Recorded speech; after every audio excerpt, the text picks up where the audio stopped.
तो भैया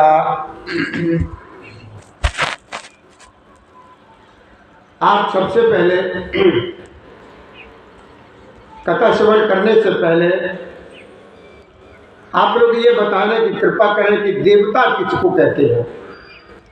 क्या देवता किसको कहते हैं?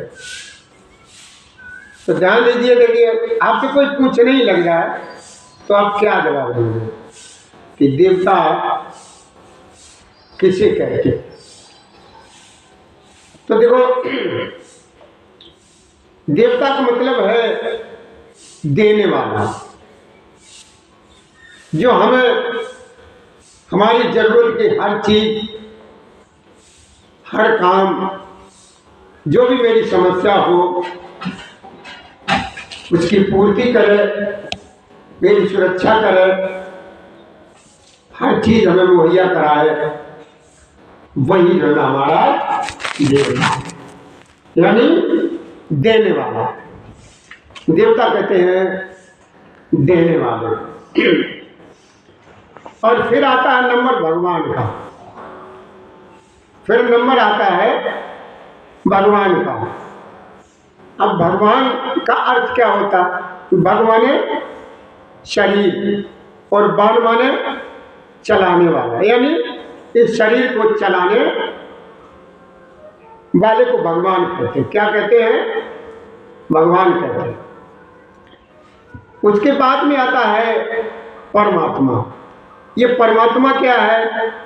ये परमात्मा जो है सबसे ऊपर है। परमात्मा जो है ना, ये सबसे ऊपर है, सबके ऊपर है। और फिर उसके बाद में मनुष्य का नाम आता है। कौन आता है? मनुष्य। और ये मनुष्य जो है ये सबसे छोटा है, लेकिन ये पंचभूतों से बना हुआ। कैसे? पंचभूत। और पंचभूत वो कौन कौन से पंचभूत? पृथ्वी, अग्नि, पानी, आकाश और वायु, ये सब मिलकर के जो है ना मनुष्य का शरीर बना। और इसकी खोपड़ी बहुत तेज होती है। मनुष्य की खोपड़ी जो है ना बहुत ही तेज होती है। इसमें अपनी मर्जी का हर कार्य करने की क्षमता होती है। और किसी भी जीव में इतनी शक्ति नहीं है जितनी इस मनुष्य में होती है। ये सब कुछ अपनी मर्जी की कर सकता है काम। ये अपनी मर्जी का खाना खा सकता है, अपनी मर्जी का कपड़ा वस्त्र पहन सकता है, अपनी मर्जी से आने जाने की शक्ति रखता है। यानी इसकी जो मर्जी आती है वो ही काम कर सकता है। अन्य किसी जीवों में ये शक्ति नहीं है। अपने शरीर को, आबरूप को, सबको ढकने की इसमें शक्ति होती है। इसीलिए ये पांचवा तत्व इसके अंदर है। इसको कहते हैं, क्या कहते हैं? ज्ञान इंद्रिय कहते हैं। ये ज्ञान इंद्रिय जो है ना इसके अंदर विशेष है।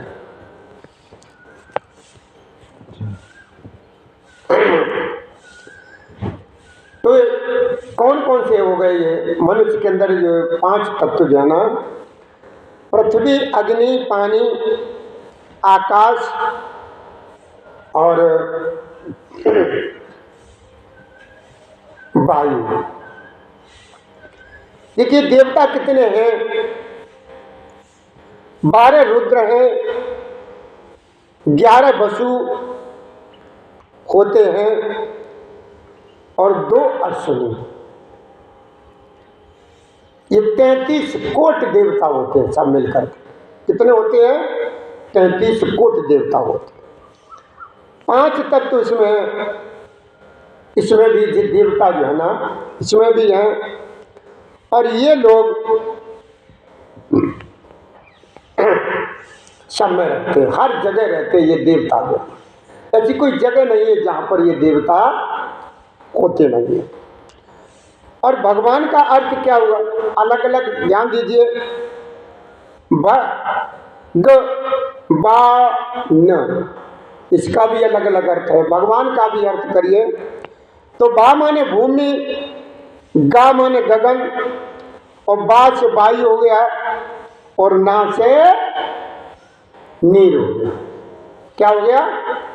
भा से भूमि हो गई, गा से गगन हो गया, बा से वायु हो गई, और ना से नीर हो गया। तो समझ में आ रहा होगा। बड़े ध्यान से सुनने की ये बातें होती हैं, ध्यान लगाने की बातें होती हैं। अब देवता तो हमने बता दिया, ये देने वाला जो देता है वही देवता है। और भगवान का मतलब है, भगवान शरीर और बार माने चलाने वाला। ये 5 तत्व से जो शरीर बना हुआ है, इसको चलाने वाले को ही भगवान कहते हैं, परमात्मा। ये परमात्मा सबसे ऊपर है, सबसे जो है ना बड़ा, और ये कुछ करता नहीं है, सबका भरण पोषण करने वाला है, जो अनंत है, जिसका कोई अंत नहीं है, वह अनंत है। सब में वो परमात्मा विद्यमान है, हर किसी में, हर जीव में, सब में वो परमपिता परमेश्वर जिसे परमात्मा कहते हो वो विद्वान है। मनुष्य से भगवान बनता है, ध्यान दीजिए, मनुष्य से भगवान बनता है, और भगवान से ही देवता बनता है, और देवता से परमात्मा बनता है।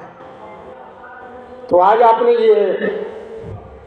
ये जो सुना है, पहले भी कहीं से सुना होगा, तो आप लोगों की समझ में आएगा देवता का मतलब क्या होता है, देवता होता कौन है, देवता कहते किसे हैं, और भगवान का क्या अर्थ है, परमात्मा कौन है, मनुष्य क्या है।